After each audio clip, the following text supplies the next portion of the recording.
ഈ പതഞ്ഞ് പൊങ്ങി വരുന്നത് എന്താണെന്ന് മനസ്സിലായോ? അത് ഞാൻ പറഞ്ഞുതരാം കേട്ടോ. ഇതുണ്ടാക്കി നമ്മൾ കണ്ടെയ്നറിലൊക്കെ അടച്ച് സൂക്ഷിക്കുകയാണെങ്കിൽ നല്ല കോൾഡ് കോഫിയുടെ കൂടെ, മിൽക്ക് ഷേക്കിൻ്റെ കൂടെ, അല്ലെങ്കിൽ ചോക്ലേറ്റ് മിൽക്കിൻ്റെ കൂടെ ഒക്കെ നമുക്ക് ഇതിട്ടിട്ട് കലക്കി കുടിച്ചാൽ ഉണ്ടല്ലോ അടിപൊളി ടേസ്റ്റാണെന്നേ. വളരെ കുറഞ്ഞ ഇൻഗ്രീഡിയൻസ് വെച്ചിട്ടാണ് നമ്മളിത് റെഡിയാക്കി എടുക്കുന്നത്. പിന്നെ ഇഷ്ടപ്പെടുകയാണെങ്കിൽ ലൈക്ക് ചെയ്യാനും ഷെയർ ചെയ്യാനും ഒന്നും മറന്നു പോരുത് കേട്ടോ. അപ്പോൾ ഈ ഉണ്ടാക്കുന്നത് നമ്മൾ ഹണി കോമ്പാണേ. വളരെ എളുപ്പമാണ് ഇത് ഉണ്ടാക്കിയെടുക്കാനായിട്ട്. ഒരു പാനിലേക്ക് നമുക്ക് 1 കപ്പ് പഞ്ചസാരയും 1 ടീസ്പൂൺ വെള്ളവും ചേർത്ത് നല്ല ഗോൾഡൻ കളറാവുന്നത് വരെ ഒന്ന് ഉരുക്കിയെടുക്കണം. അതിന് ശേഷം ഇത് നമുക്കൊരു ബട്ടർ പേപ്പർ വെച്ച ബൗളിലേക്ക് ഒഴിച്ചു കൊടുക്കാം.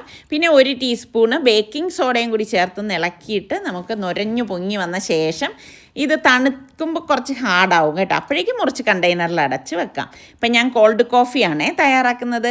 അപ്പോൾ അടിപൊളി ടേസ്റ്റാണ്. ഒരിക്കലെങ്കിലും നിങ്ങളിതൊന്ന് ട്രൈ ചെയ്ത് നോക്കണേ.